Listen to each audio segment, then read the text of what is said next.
শেখ মুজিবুর রহমানের হত্যাকারীকে যদি বাহির থেকে আনা যায়, তাহলে শরীফ ওসমান হাদির হত্যাকারীকেও বাহির থেকে আনা যাবে। মামলা ঝুলায় রাখবেন না, মামলা ঝুলায় রাখা এটা ইংরেজদের সভ্যতা। ইংরেজদের আইনের কারণে এরকম মামলা ঝুলিয়ে থাকে। ইসলামী পদ্ধতিতে আসেন, কোনো মামলা ঝুলে থাকবে না। জনগণকে যে আমরা আশ্বস্ত করতে চাচ্ছি, আশ্বাস দিতে চাচ্ছি যে অতি দ্রুত হাদির বিচার কার্য সম্পন্ন হবে। মানুষ আশ্বস্ত হওয়ার জন্য তো কিছু দরকার, কিছু তো দরকার। মানুষ তো দেখেছে আগের সরকারের যে সমস্ত হত্যাকাণ্ডগুলো, ওগুলোর কয়টার বিচার হয়েছে, আর এই সময়, এই আমলে, অল্প সংক্ষিপ্ত এই আমলে যা হত্যাকাণ্ড হয়েছে ওটার কয়টার বিচার হয়েছে মানুষের সামনে আছে।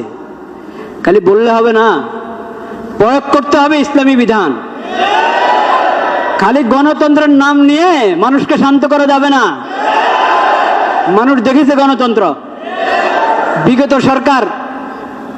বিগত সরকারের যত নির্বাচন, ওগুলো গণতন্ত্রের নির্বাচনে তো ছিল নাকি? বলে নাই ওরা গণতন্ত্রের কথা? বলে নাই?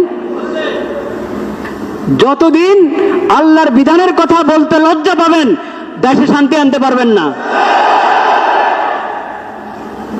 গণতন্ত্রের পরীক্ষা হয়ে গেছে। কোরআনে স্পষ্ট বিধান আল্লাহ দিয়ে রেখেছেন কেসাসের, ইসলামী দণ্ডবিধির।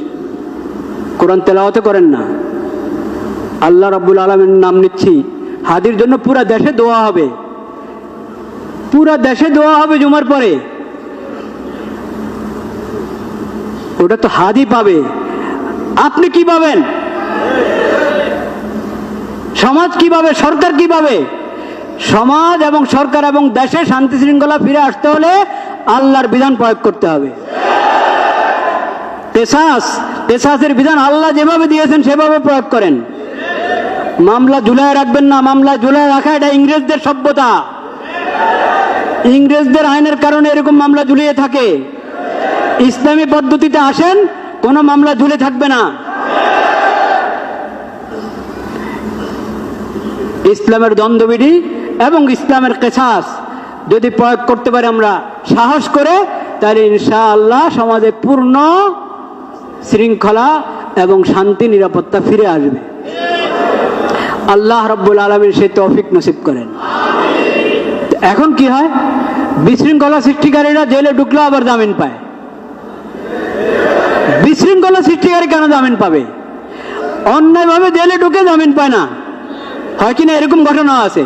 কিন্তু বহুত বড় অপরাধী, পাপাচারী জেলে ঢুকে জামিন পেয়ে যায়, জামিন পেয়ে বেরো বিদেশে চলে যায়, হত্যা করে বিদেশে চলে যায়।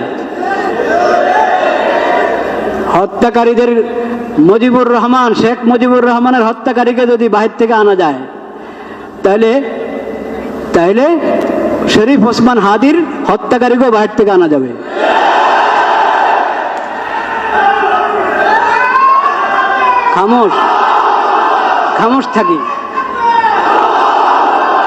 খামোশ থাকি,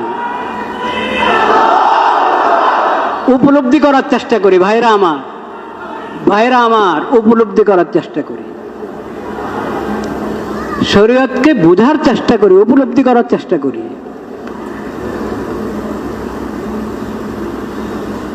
সব অন্যায়। শরীফ ওসমান হাদির রক্ত আল্লাহর কাছে এটাও রক্ত, আর চিটাগাঙে যে অ্যাডভোকেটকে হত্যা করা হয়েছে,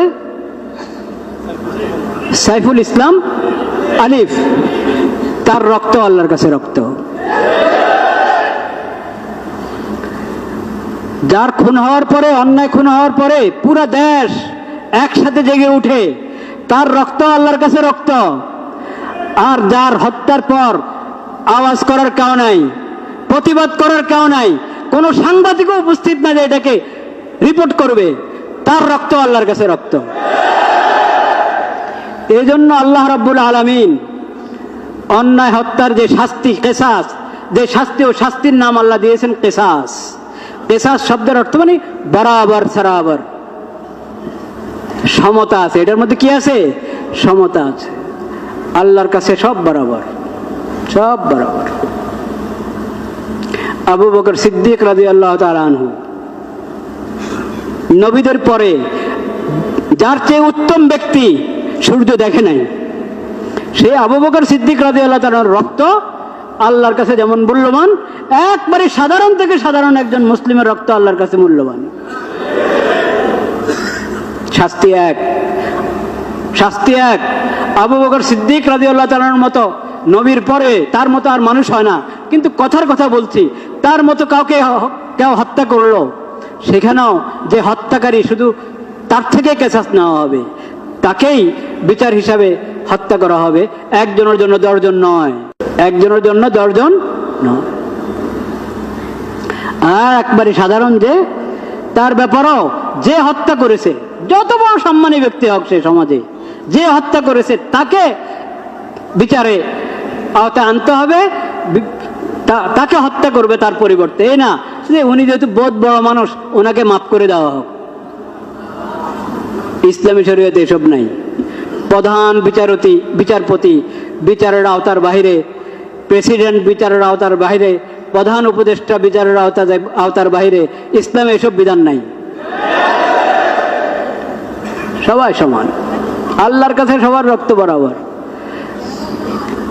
সবার রক্ত বরাবর।